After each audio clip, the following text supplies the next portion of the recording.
I knew I always felt more comfortable inside of a tattoo shop than I did inside of most churches.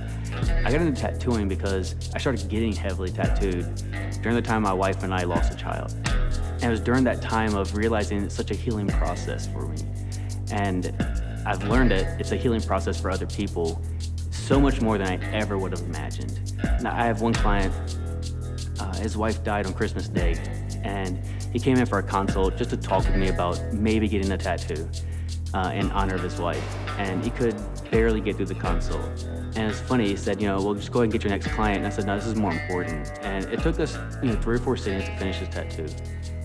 And at the end, he said, thank you so much for the tattoo. You don't realize it, but you probably saved my life. And I said, you're crazy, man. I've learned so much more about being a good husband and being a good father from spending my time with you. And he said, no, I was going through a crazy depression and I was barely able to get out of bed. But having the appointments with you and coming and sharing my heart, I was able to heal through that. And now I'm able to go back to work and work out. And I feel like I'm getting my life back. And I feel like my wife would want that.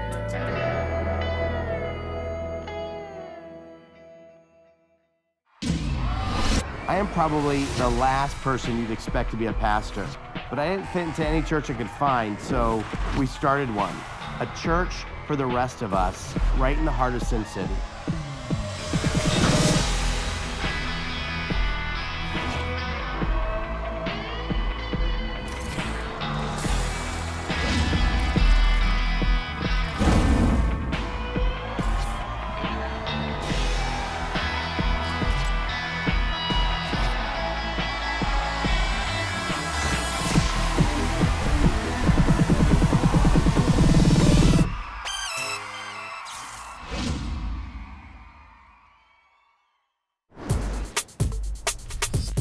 Remember when you were a kid and for the first time in your life, you went to the high dive at the pool? You stood in this long line of kids. Finally, it was your turn. And so you very cautiously climbed the rest of the way up the ladder, got to the diving board, inched your way out, looked down and realized that you did not want to do this. This was a mistake. And so you decided you just go back down, but now there's this line of kids behind you, and so you're stuck. And so you stood there kind of frozen, not able to jump. And then you thought you heard something. It was this kid yelling, jump. There was again another kid, jump. And pretty soon, the entire group of kids were chanting with great impatience and derision, jump, jump, jump, jump.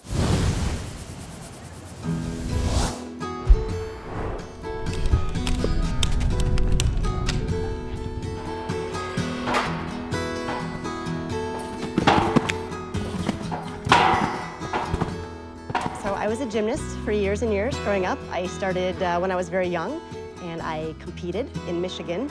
For a very small gym, I wasn't very good. I never went to the Olympics. Did that for a lot of years, and then I started doing live shows like theme parks and state fairs. Traveled around the world for a little while and kind of was a carny, basically, going from place to place and showing up and doing all kinds of acrobatic stuff, gymnastics and trampoline and trapeze and anything related to that. I got invited to come audition for Cirque Du Soleil, and I thought they had the wrong person because I was like, surely they've made a mistake. A few months later, got the call. They said they had a temporary position and they needed an artist. The show was O at the Bellagio in Las Vegas, and my contract was about 8 or 9 months, and after that, they extended me, and I stayed for a few more months and a few more months, and that was pretty much 4 years ago. It's been a journey, and so here I am, living the dream. All right, good show. Get out there. All right, girlfriend, I gotta go too. Get out of here? Yeah. All right. I'll see you out there. All right. Can you put that away for me? Yep. Thank you. Got you.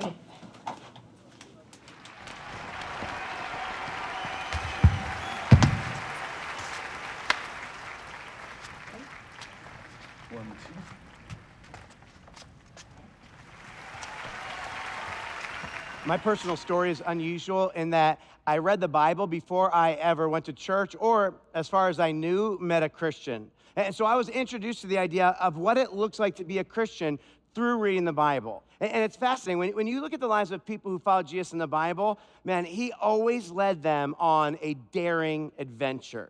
No one ever followed Jesus and was bored. They were often scared, but never bored. Like, you never hear them saying things like, where do you want to go for lunch after church on Sunday? Or I feel like my relationship with God has become kind of stagnant. Or I kind of feel burnt out on volunteering. I think I'm going to quit.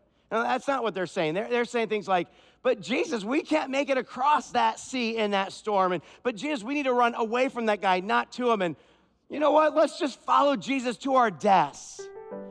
God calls people to live lives of faith, and faith is never safe.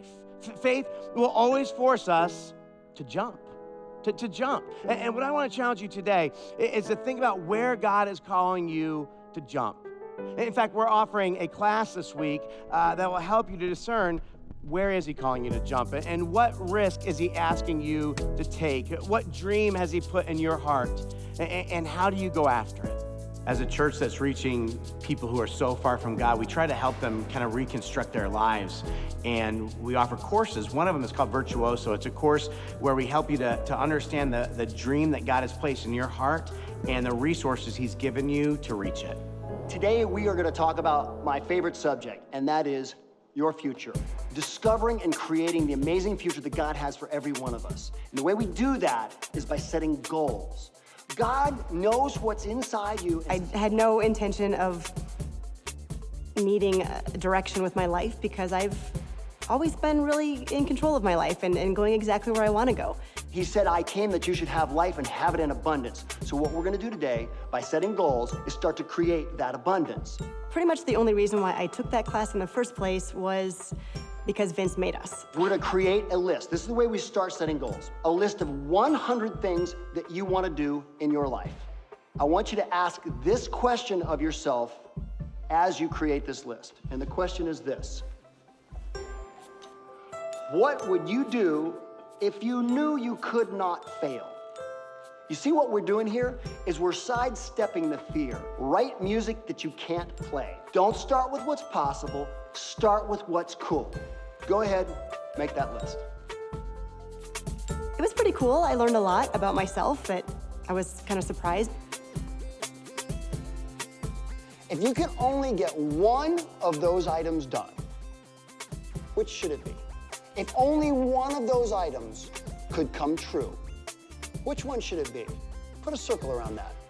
Don't agonize over it. We can change it later. All these things are changeable. Basically, I think I've decided that I want to do stunts. I think. I've got a lot of questions right now, and I think it's worth looking into.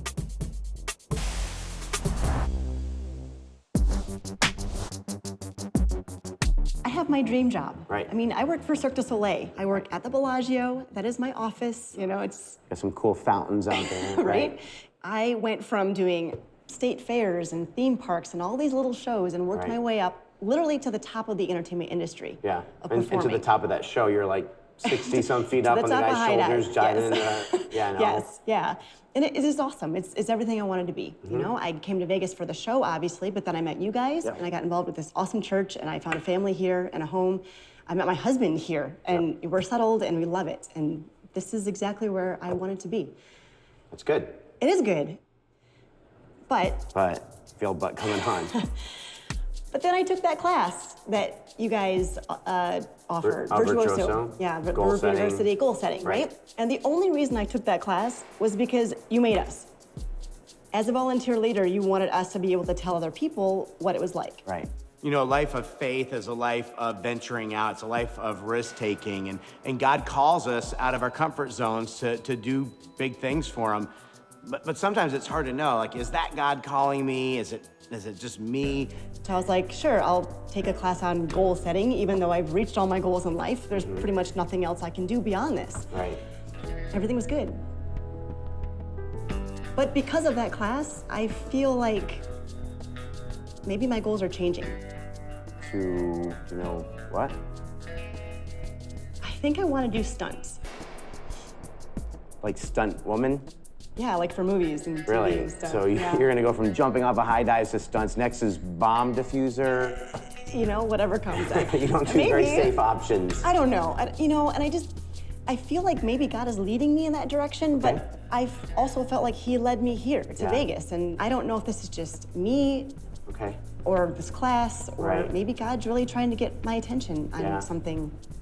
Man, I don't know what to tell you. I mean, it's hard sometimes to know, is this God, is it not God? You certainly need to talk to your husband, but you know who else you should talk to is Tommy.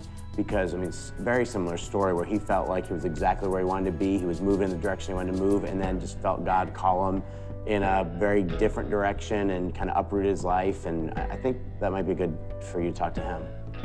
All right. Cool. Absolutely. I don't feel any better.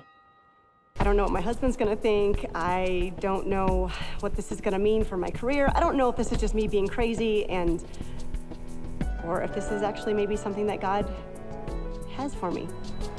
Jesus told a story once about a rich man who goes on a trip, but before he does, he entrusts some of his money to 3 servants. 2 of the servants invest the money, trying to increase it, but taking the chance that they might lose it all. The 3rd guy realizes that it's not his money, it's important, and so he buries it so that he'll have it all to give back when the guy returns.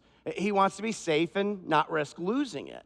Now think about this. If you'd never heard this story, you would assume that Jesus would commend the guy who played it safe, right? Because the other 2 guys are like kind of gambling with this money, and this guy is making sure he has it all to give back, and he didn't risk losing it.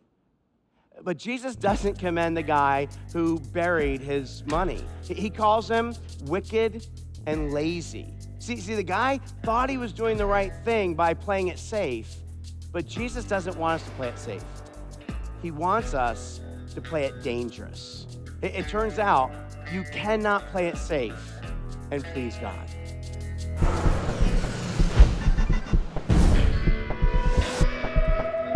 It's cool that he told me about Tommy and how his life has kind of went through this major change, so that makes me feel a little bit better that maybe I can have some common ground with that.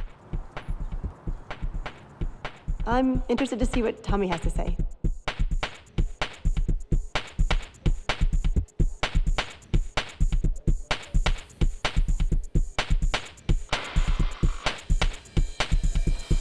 Cool, man. I think we're ready to go. So if you want to take a break real fast, you can. Hey. Oh, hey, girl. How's it going? Good. Hey. How are you? Yeah, we're actually just taking a break real fast. Cool. How you been? Good. Good to see you. You too. Man, sorry to interrupt. Oh, no worries. Sit down. Thanks. How's the show going? It's going great, but that's kind of what I wanted to talk to you about. Okay.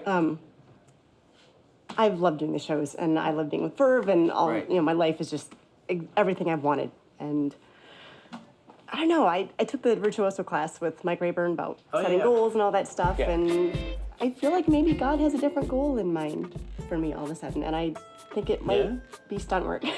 Oh, really? Yeah. That's rad. Yeah. That's a big change. Yeah, it is. In fact, I probably would have to move to LA and everything. So, yeah, big time change. And I was talking to Vince about it, and he said that you also experienced a big life change like that. So tell me about that. What happened? Well, yeah, I mean, I thought I was going to be a pastor, my whole life. Yeah. And, went to school and got biblical studies degree. I was, like religious studies. And yeah, I don't know, man, just kind of started feeling this weird tension inside of like, maybe I should change and be a tattooer, which is weird, you know what I mean? Pastor, tattoo artist. It's very confusing for me, yeah. So that was a really weird spot, like to try to kind of figure that out, Changed everything, obviously. Yeah, for sure. Well, how did you know that was not just your just me, own, just the tacos I ate last night? Just kind of started to understand a little bit more of like how I'm wired and things I've always enjoyed doing and stuff. And the thing I liked most about being a pastor was more like just hang out with people, like helping them through tough times and stuff like that, not any of the other stuff, So I get to help people out more now, I think, than I did as a pastor, which is weird, That makes sense to me, to see your passions and your talents being used in ways that maybe you didn't expect before. I get that. Having done it for a while, like I feel like this is where I was meant to be, what I mean? That's kind of how I'm feeling too. I'm pretty excited about it, but I just want to make sure I'm making that decision. How did Crystal take it? Like, I haven't really brought it up with Tony yet, because I'm not really sure I want to have that conversation yet. That'll be a fun talk. Yeah. I mean, honestly, I thought like she would not be on board at all. Like, she didn't really care too much for tattoos. She didn't care either way, But yeah, when I told her, she was really supportive. You know, Jessi was talking about this big change in her life and everything, how it's going to be different. And you know what? I think that's what it's supposed to be. You know, most people who call themselves Christians, we're not willing to make the changes in life to make any progress. But I think God calls us to something bigger than ourselves. It's a huge change. It was really tough, a big transition, you know, doing an apprenticeship for a year and all that stuff. But like, I'm sure it's going to be great. If you guys got any questions, man, just give me a holler. We will. We definitely will. It's good to know that someone survived the life change. So Yeah. I'm sure we That's can a big make it change. too. That'd be So cool. She's in a great place. She's exactly where she's supposed to be. We're supposed to be somewhere uncomfortable. And she's feeling a bit uncomfortable right now, but I think she's going to experience a lot of great change in her life. And through that, she'll be able to have great impact in people's lives around her. Thank you. I appreciate your time. I'll get out of here before you give me a tattoo. Okay. All right, brother, you ready? Yeah, let's go. To see the changes that he went through that were so drastic, and to see him now where he's at, really fulfilled and doing what his passion is and what his talents are, and having an impact on people that way, it just makes me feel better about the whole situation, that maybe I'm not completely crazy. Maybe stunts is an avenue that I could really get into, and God can use me out there. I don't know, maybe it's time to talk to my husband.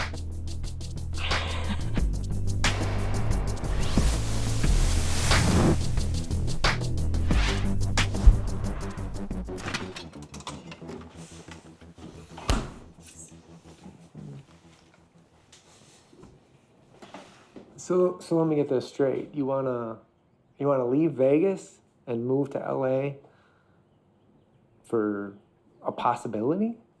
Yeah. LA, really? You ready for LA?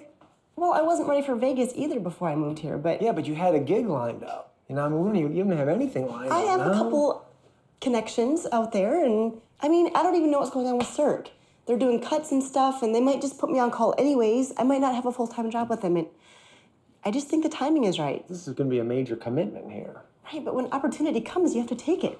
Certain opportunities, yes. It would be awesome. Yeah, it'd be awesome for you. I'm gonna be starting over from nothing. I don't even know anyone out there. I know there's casinos in LA, but it's nothing like being here in Vegas. You know, I've been doing this since I've been in Vegas. It doesn't have to be permanent. I mean, I can't do stunts for the rest of my life, just like I can't do Cirque for the rest of my life. How much longer do you think you can do the stunts? Well, I don't know, a few more years. I'm not that old. But if I don't go for it, I'm gonna regret it. If I let this completely just slip away and I ignore everything, I'm gonna be miserable, and you know that. Yeah. But if we can go out, we can try it for a while, a year, 2 years, and if it's completely not working and we hate it, then we can come back. Vegas isn't going anywhere, right? Right. I'm not making this up. I really think this is something that God wants me to do. What if we do it and then I regret it? Marriage is compromise, right? Yeah. I just get so excited when I think about it. I just feel like it's where I need to be. I love you. Love you. Tony was a little bit hesitant at first, as was I, but we both know that this is something that we at least have to give it a shot and see what happens. Jesus jumped out of heaven, and he paid a price for it. He had experienced an eternity of uninterrupted intimacy with his Father, but now, suddenly, they're separated. And then, about 33 years later, Jesus went to the cross where he took on the sins of the world, and now that intimacy was severed. There's always a price you pay when you take a leap of faith for God, when you jump. When God kind of called our family to move from Virginia to Las Vegas, to jump across the country, man, we paid a huge personal price. It's what faith required. But it turned out that it was totally worth it. And when we do what God asks us to do, when we jump, when we do what faith requires, it always ends up being worth it. All right, girls, this is it. Bye, Jess, we're gonna miss Bye, you. sweetie. I miss you too.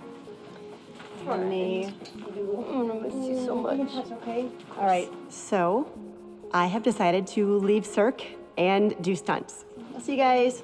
See you later. Bye. See you, honey. Miss you too. Bye, right, girls. See you. Bye. After talking to a lot of people and really praying about it, I think this is the direction that God wants me to go. I mean, you know, it's not that crazy. When I stood up on that high dive looking down, man, I was afraid and I was not sure that I could jump. But my father swam out into the pool right where I would land, and his voice joined in the chorus, jump, jump, jump. And knowing that I was jumping into my father's arms gave me the courage to do what I really wanted to do. So listen, Jesus jumped out of heaven because God is for us. And he wanted to make sure that everyone knew that God is for us. And because he's for us, we can have a relationship with him.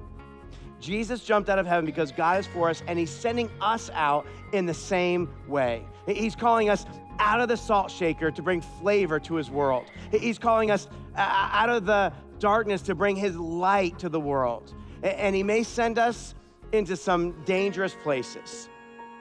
Man, that's okay, because he's never called us to play it safe. God is calling you to jump. Where is he calling you to jump? God is calling you to jump, and you can do this even if you're afraid, because he's got his arms outstretched to catch you.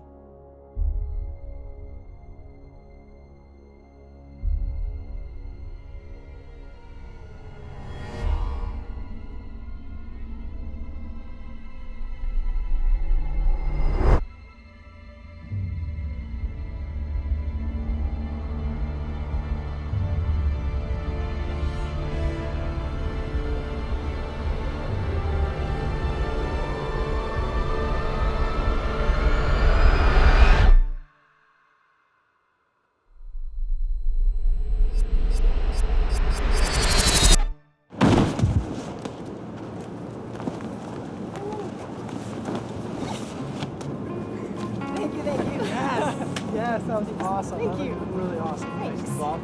Oh, that was soft. That was perfect. I was right in the center and everything. It felt great. Yeah. How did it look? Good? Look Good. awesome. Awesome.